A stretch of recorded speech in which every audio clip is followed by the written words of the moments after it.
It's, a typical night is almost like a normal paranormal investigation, except for we've had to remove certain aspects so people get more experiences out of it. So we do more sort of hands-on experimentation for your night. Typically we have mediums, clairvoyants, psychic artists there. We also have paranormal investigators there. And basically it's you versus the location and its ghosts.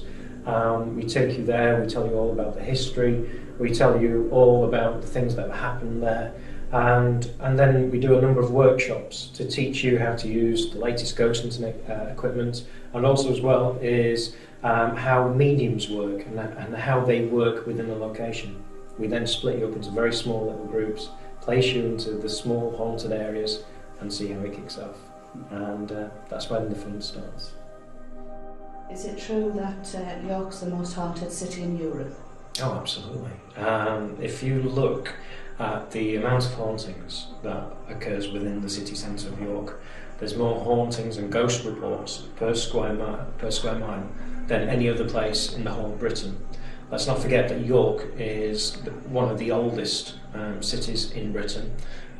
We've had Roman foundation here, we've had Anglo-Saxon, and we've also got Viking. So what we have here is 3 stages of habitation leading up to modern day.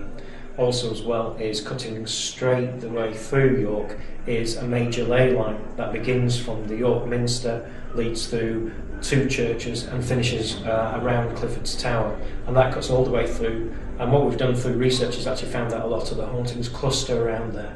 And the location you're at here tonight, Otherworld, is actually just at the side of the ley line. And that's why York is so haunted. It's got so many old buildings. In the 1960s, when all cities were getting funding, York was given nothing. So they had to put up with the old medieval and the Georgian buildings and had to put up with them. And that's why it's all original that you see around you.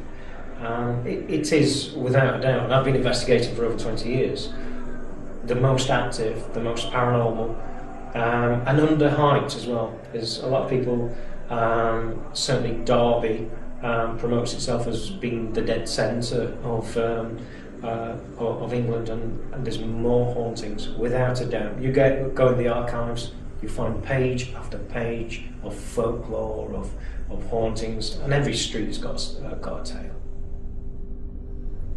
What do you think ghosts are? Well, after 20 years of doing this, one thing I would say is most people think ghosts are just recordings, that they appear time and time again, and that's all they are. What you're dealing with is a recording, like the stone tape theory, that sort of thing. But what keeps me interested is this little bit of intelligence that keeps appearing. You can rule out something like 96% of all ghosts and hauntings. Usually you find out that there's normally it's either a misinterpretation, you find out that the pipes are rattling, or there's something, you know, that's quite common and down to earth. You're then left with this kind of 4% that seems to show that whatever we're dealing with seems to have an intelligence, and it's that what keeps me going. So over the years I've been able to study things, look into sociology, philosophy, into theology as well, and how religion deals with ghosts and hauntings. And I kind of come down on the global consciousness sort of theory. Jung, the philosopher, came out with the theory that around Earth, or around in the air, there is this consciousness that everything that you experienced is out there. Some of the Victorian spiritualists called it the Akashic records, and that you can log into this and download the information. I think that's what's happening, is when mediums are walking around a location, they're not actually kind of in tune with a spirit, a physical spirit stood there, but they're actually, it's a way of interfacing with this global consciousness, that you're able to access the information through what they think is a spirit. And what causes this is the right conditions. And this is what scientists are trying to do now. And you've got people like Professor Richard Wiseman, who's worked out levels of EMF, humidity and lighting have a degree of effect on people. And I think there's a lot more as well, and I kind of think that this consciousness, this global consciousness, has some sort of energy to it. And I think the right conditions allow anybody, and I mean anybody at all, can access this and get visions, see a ghost as such, or be able to receive psychic information. It's just a question of being in the right place at the right time and being able to access this information. Can you give some idea of the things that would give false returns, you know, the kind of things that people would mistake for ghosts or spiritual phenomena? Yeah, it's the first thing is you have to look on a psychological point of view, and people will go into a building like this, they will go into a darkened room, they may be stood up for 10 to 25 minutes, and they begin to feel pins and needles. Some people may think, ooh, you know, they're getting affected by the energies, and obviously it's levels of the blood and that sort of thing. Normally, the biggest phenomenon that occurs, which people misunderstand, is when they go into an absolute pitch black room and they start to see pinpricks of light and think it's spiritual energy building up. People will also see things like glowing underneath the eyes or mist swirling around, and the colours of the mist depends on the person, depends if they have colour blindness or any short-sightedness. And all of these are just optical effects, because when you stand in a room, the first thing that your eyes do is try to work out exactly where the horizon is. So you will actually feel off balance. So you've probably heard people say, oh, I've gone into this room, I feel a bit woozy, I feel a bit sick. It's not because they're sensing any ghosts or spirits, it's purely and simple that they've not been able to find the horizon of exactly where the room is. So that tends to happen, and then you get people who are techies who bring along new technology like digital camcorders and digital cameras, so they pick up on things like light anomalies or orbs when they are very easily explained. And it's come to the point now where you've got major camera manufacturers like Fuji and Sony both admitting on their websites that these are actually faults with their camera, that they are caused by airborne particles lit by an intense flash close to the lens, and it's throwing it back as a circular orb. The reason why orbs are circular is because the lens is circular. If the lens was square, you would have square orbs. And the problem is you've in the last 3 years you've got a lot of experts who've not actually delved into this, and we gave out a technical sheet on orbs, and this must have been about 7-8 years ago, and we was contacted by somebody who said, you're wrong, absolute nonsense, orbs are spiritual energy. And he said, I take photographs of red orbs because I deal with angry ghosts. So we visited him at his house, and he came out and met us, and he was wearing a red fleece. And I said, do you wear that during your investigations? And he said, yes. I said, can I wear that and use your camera and I'll photograph? And I photographed, and it was full of red orbs. Any airborne particle. Everybody says orbs are dust. No, they're not. They're any airborne particle. Dandruff, dust, flies, you name it, and it will cause that to happen. Rain. That is an orb. And light anomalies, as they're nicknamed now, they're exactly the same. All it is that you have an intense light source, an ultraviolet torch very close to the lens. That lights up any airborne particles, and because the lens is so small and it's filming at such a wide angle, it looks like these light anomalies are flying backwards and forwards at intense speeds. Well, they're not. They're just travelling in front of a small lens, and that's all it is. So we can accurately say orbs, light anomalies are not a part of what we do. A paranormal investigator will get past that and start using the equipment and getting involved and working out how a ghost affects the environment, because that's what a ghost is. It's an environmental phenomenon that affects the environment around you. Okay, that's the false side of things. In your mind, how would you determine what is real? What would be a real experience or a real ghost, if you like? Well, what confirms it to me is, and certainly through Fright Nights or past investigations, is the only way you can understand, you can work out that somebody is having a real experience is through research. And I've taken people to locations and they have repeated experiences. So we bring another 25 people or whatever to a location, and you will get people having the same experience in the same area, and it will defy what the parapsychologists will determine as being the ideal ghost sort of location. So what I mean by that is a room that's lit quite lightly, the floors are very even. That normally shouldn't trigger a ghost experience, and yet there's certainly a place like Alton Towers where there's one of the rooms which is fairly well lit. It's not known for any ghostly phenomena, but people keep having this experience there. And I think when you start to get people over a period of 3 or 4 years having the same experience, then you kind of think, hang on a minute, there's a pattern here, there must be a reasoning. And once you've ruled out things like EMF and humidity and try and work out that sort of side, you're left with the unknown. And I always look for this 4% unknown. The use of equipment is good, but generally is making very, very good notes. Anything that a medium says, or somebody who's having an experience, if they're talking about dates, if they're talking about names, get out there and do the research. And that's kind of lacking, you know. That's what people should be doing, is trying to get the historical evidence, which could mean that this person is having a real paranormal experience. When you have things like poltergeist activity or things like that, it's just using common sense. You know, people talk about, well, there's a cold spot in here. Well, why is there a cold spot? Is there lots of windows? Is there a chimney that's open? And you've just got to use your common sense with anything like this. In your mind, what is the most compelling evidence that you've witnessed? I've witnessed a full manifestation of a ghost, and this was at Dudley Castle in 2003. It was about 6:30 in the morning.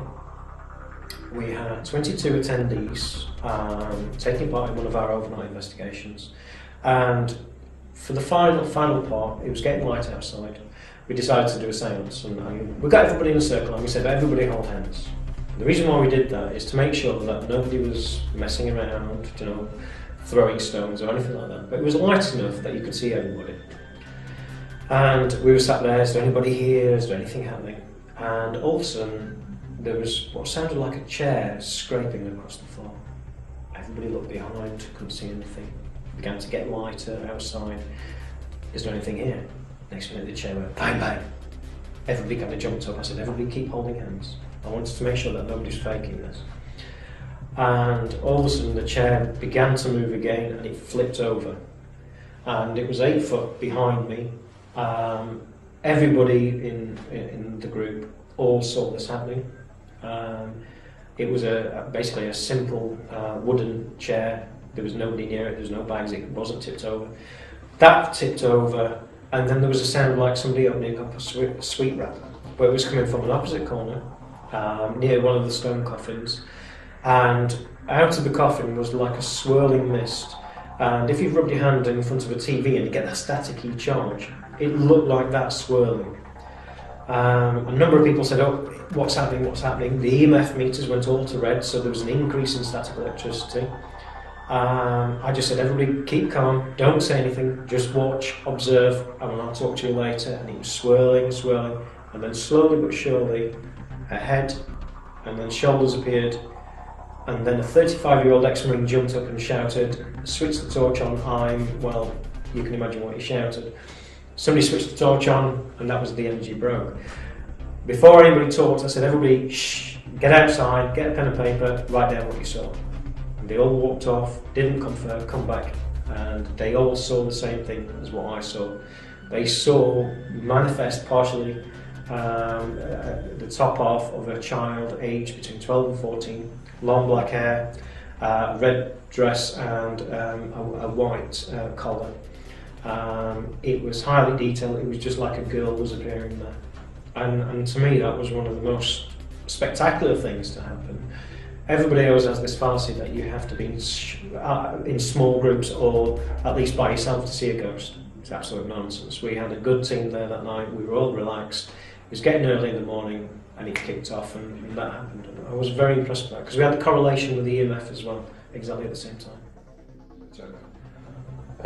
Husband became very, very ill, and we used to go and see the pair of them. I think it was like an auntie or a relation to my mother's side. And she told me something in confidence when I was a teenager, after her husband had died, it was about what had happened, because she knew I was interested in this kind of thing. The husband had to sleep in the living room, on a bed in the living room. And she'd given him some soup in the afternoon, and she'd got to put the soup in there. She heard a knock at the door. Didn't know what it was, so she goes to the door, and then she said when she was walking, this is the thing that struck me, when she was walking down the corridor, she saw a figure, and the way that she described the figure was it was composed of, you know, like when you've got no signal on your TV, it's all sort of static and there's lots of dots flying about. There was a figure made of that, if you like. She didn't know what to make of that. She thought she hadn't had enough sleep, or she was hallucinating, or something was wrong, she was ill. So she went to tell her husband, and of course, her husband had gone, her husband had passed away. And, you know, she put those two together. It's interesting you mentioned, you know, the sort of static and the... You mentioned two interesting things there. Whereabouts in the country are you from? North East. I thought you were. Interestingly, because obviously I'm from Yorkshire as well, we have the same traditions. Number one, yes, you mentioned the static figure, which is very similar to what people experience just before a full manifestation occurs. But secondly, you mentioned something quite interesting which you may not have picked up on, but certainly in North Yorkshire and in the North East, there was a tradition that if somebody is on their deathbed or whatever, you don't open a window or open a door. And usually what happens is there's a thing called death calling, and there's somebody opens the door, you've let the soul out. And that is interesting when you said that, because I thought, and that's what's going to happen. I didn't, you know, this is just something that she related to me. I mean, I haven't even told her. There's actually stories of kind of farmers' wives shutting all the sort of shutting the shutters, shutting the doors to keep them alive. And there's always a little girl who opens the back door, and that's it. But yeah, the static electricity, and you know, that's the thing that's stuck in my mind, because you know I can understand possibly the distressing time like that. I would imagine somebody would say the typical looked a bit like the sheet or something like this kind of thing, but it was the sort of imagery that she described. You've heard the old saying of your hair standing on end, and the reason why your hair is standing on end when there's a ghost there is because of the static electricity, the increase in static electricity. Sometimes it can be extremely high levels, like what your auntie saw, or it can be just a little low level sort of movement. A gentleman called Victor Tandy actually looked into levels of electricity, and also Albert Budden, and he created something called the poltergeist machine, and using static electricity he was able to move items around a table. I actually investigated a case in which a single mother moved into a new house, and every 7:30 to 8 o'clock it kicked off, and you would have knives and forks flying across the room, your classic sort of poltergeist activity, always between 7:30 and 8. We went there and the EMFs were off the scale, and we couldn't work out what it was. In fact, it was illegally high. It was almost like the house was polluted by EMFs, as high as putting a mobile phone to your ear. And we decided to talk to the next door neighbours. We said, who lives next door? Well, it's an old couple, we think, we've never seen them. Went to the other side, and they said they'd never had any activity. We actually found out that in the middle of this terraced houses, the old couple never existed. It was in fact a Yorkshire Electricity Board generator, and that was causing a paranormal activity.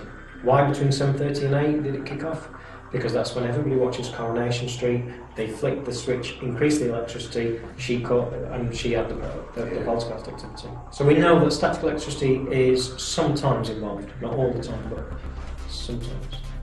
Are there many cases of smells triggering either a sighting or experience, or the experience triggering a smell?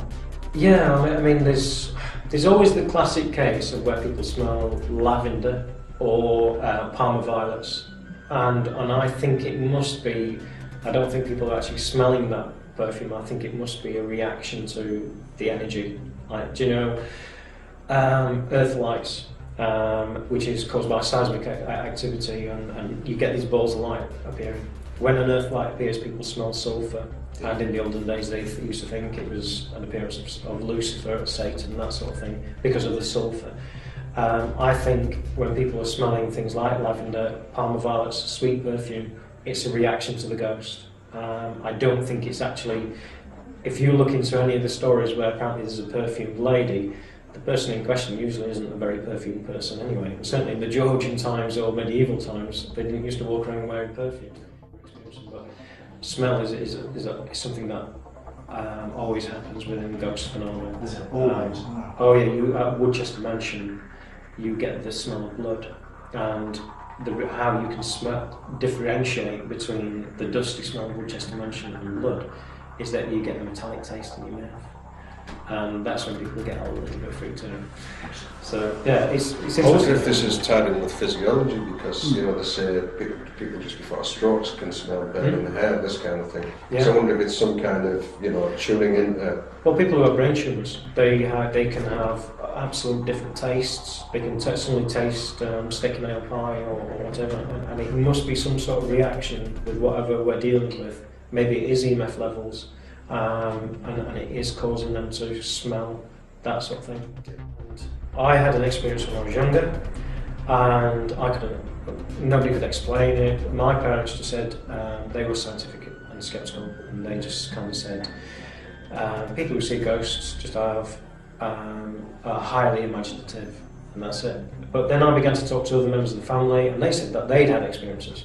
So something switched on in my brain, and I thought, right, okay, then I'll go to the library, and all what was there was the ghosts of Hampshire, the ghosts of this, and I thought, oh, I'm just reading more stories.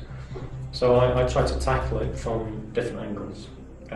So I first looked into sort of the origins of ghosts and looked into some of the facts about ghosts.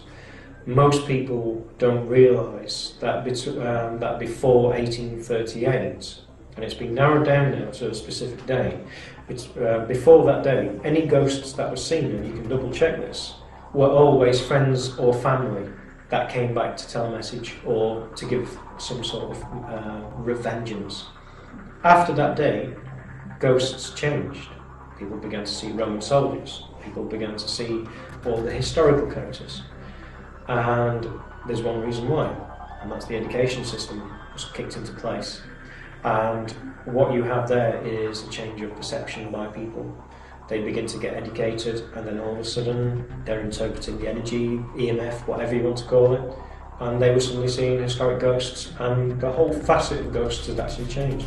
And then I looked into the religious side, and to cut a long story short, I ended up falling onto Carl Jung, and it was basically through UFO investigation, because Jung at the end of his life began to look into UFOs and flying saucers, and he was also talking about ghosts and this global consciousness theory, and basically I've gone into investigate how global consciousness works, and I think I'm an advocate of that. I think it could explain a lot of the sightings that occur. This whole idea of that around us is this knowledge that anybody can tap into, and it quite excites me, to be honest, because I think if you can train yourself to access this knowledge and maybe dig into it, and maybe this is where inspiration comes from, maybe this is where things like psychic questing, where people get historical information that they dig up, and it's an interesting area of science that unfortunately is swamped at the moment by people who think they know what they're talking about, with attaching quantum physics to it.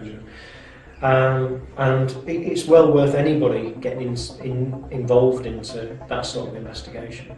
People like the Global Consciousness Project, Nordic Sciences, they're worth checking out to see what kind of research they're doing and how it applies to paranormal investigation.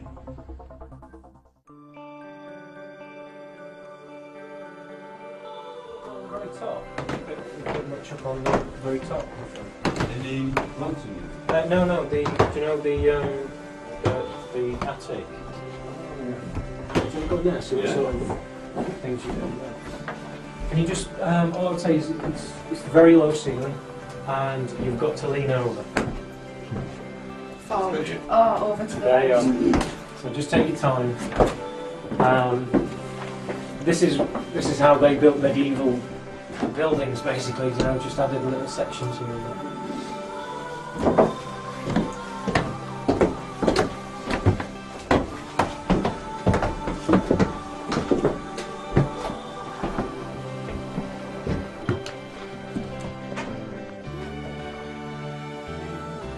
I find sometimes if I walk them down a bit, I tend to pick up a bit more. So this is the attic room? Yes, it's the attic directly on. It's one of the original parts as well. I feel in this room, I get an impression that there's a bed here. It's like a really old wooden bed, straw mattress type of thing. Right. That's in this corner. Are you seeing like a vision of the room? So it's like what the room was laid out of. You're not like picking up on a single figure character, or you're just picking on what the room's like. What the room's like, I was concentrating on this bed, Right. but now I'm getting the child.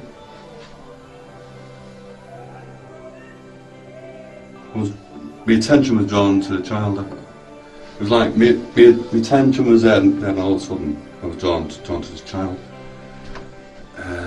Is she aware of us? Don't feel she is. Over this way. Yep, over in that corner. She's blonde. Because sometimes children relate more to females. Quite a pretty child actually. She's long, flowing hair, like curly, locky. Nice hair. She's sat down. She's like crouching down like that. Is she aware of us then? Is she kind of aware that Andrew's stood next to her? No, I don't feel like she's aware of us. Right. So it's like a recording. So. Yeah. She's just sat there. I don't feel like she's a happy child. Do you think it's? You're saying that she's not a happy child. So do you think the room feels quite depressive or sad or? It's like I'm getting the impression that she's been scolded.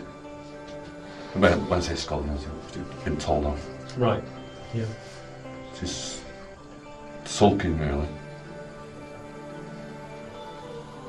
It's actually interesting that you're picking a child up in here, because originally this room we used to use it as like a storeroom, and just there is a bookcase that used to be full of antiques and our books. And we used to come in in the morning. We used to be thrown all over the floor, and other mediums used to say, "It's a child playing." We used to think it was like a child having a bit of a tantrum, throwing them on the floor. I was going to say a tantrum actually. She's been told off. She's been told off. You know, she's. So it does tie in with the history then? It absolutely does, yeah, because not only does it tie in with the experiences we've had here, but yeah, it kind of, this is one of the original parts of the building, built from the early 1400s. So there would have been families on each floor, and this would have been utilised by a family. But it's interesting we've got the child, especially next to the bookcase as well, because then obviously we're stood in the dark, you can't tell there's a bookcase there. Yeah. Right, don't know why that bed is really strong now. There must be an emphasis on the bed. Must be I wonder if it ties in with why you're picking up on her. Do you think the child may have been ill or something like that, maybe bedridden or... Yeah, she's not ill, she's just been told off. Or maybe she's been sent to her room because she's naughty, things like that. Could be. Typical child, pulling all the books off the bookcase and making Then a going mess. to bed to sulk. Yeah, she's just been scolding, that's all really. Can't get what this connection with his bed is, it's so strong.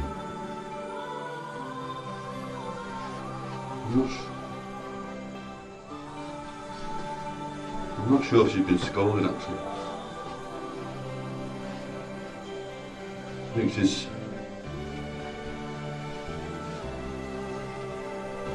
I think this is a child's bed, and I feel that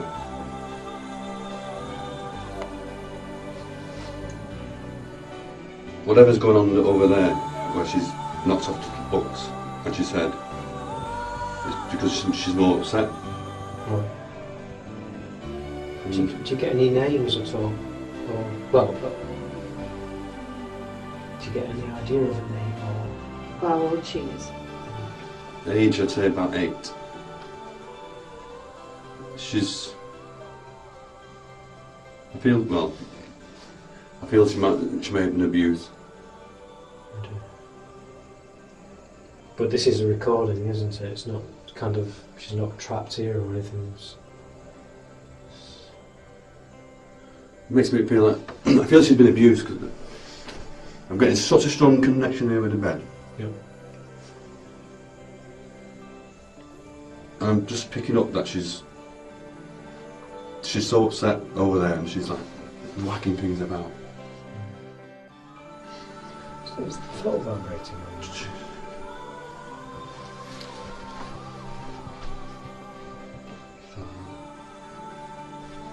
I feel quite strange in here. It's like you feel really anxious and it's quite quivery. Yeah. I'm starting to feel a bit like that. Feels a bit sicky, doesn't it? Do you know, kind of feeling a bit. It's coming. Do you know what I said when she's not aware of us? Yeah. I'm not sure she may be.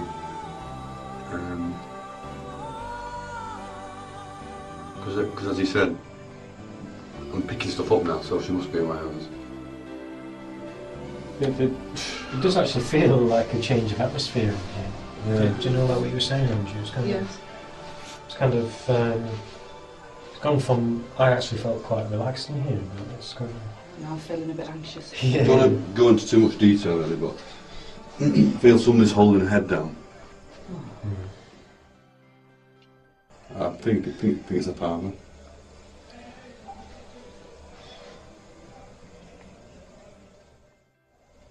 She's holding her head down.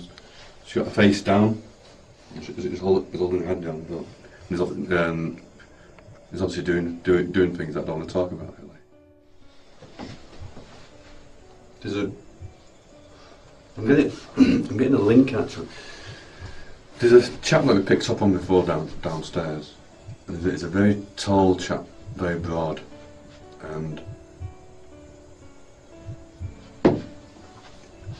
we was having a chat about this before. He's got sideburns that are very chiselled, and he doesn't like women. This is a Victorian gentleman that you've Picked up before, yeah. The way I can describe him really, you know these old Heathcliff movies, it's like a gentleman dressed up for riding really, right? Riding gear on basically. And he's got a very, very thin cane. And he's used the cane in the past for hitting people with. And you think it's him up here? I'm thinking I feel he's got something to do with this little girl. Right. The character that you're describing, we've had mediums pick up on him before, kind of stamping up and down the staircase, and people who've stayed here have also heard the footsteps, and kind of they've walked right up to where the seance room is, and people have opened the door and the footsteps have disappeared. Yeah, he's a very big broad chap, isn't he? Yeah, that kind of fits in with what we've had. Where was it you've picked up in the basement? Well, whilst we're waiting for crew, it was downstairs in the basement. Right. I was tuning in there, and He really doesn't like women. He's got a very, very stern face. His eyes are dark, bushy eyebrows. Like I say, dark, sideburn, very chiselled, broad chin. And women are not on his level. Do you know why? Inferior. Inferior. Sorry for saying that, but It's okay. this is what this. Yeah. Yeah. He just doesn't like women. And I think he's responsible for abusing his child. I think it's his child. Is he not with us now? Is this like a scene that you're seeing, but he's the ghost of this person or the spirit? Is he not with us at this moment?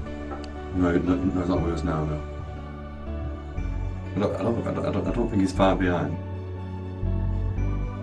He's one of, I think when we was in the basement before, because we was all tuned into it, he did join us.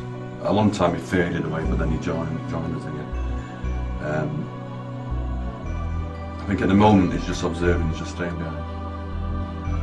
I feel like he's on the stairs at the moment. Should we go out and see? Yeah. We can pick that up.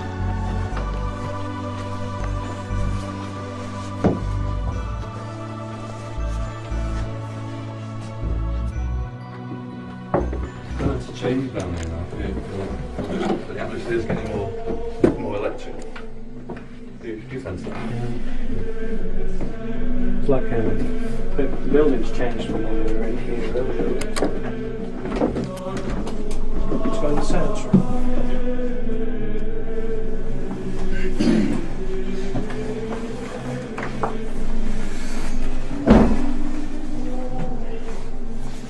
How do you feel in your mouth? I feel it's electric in it.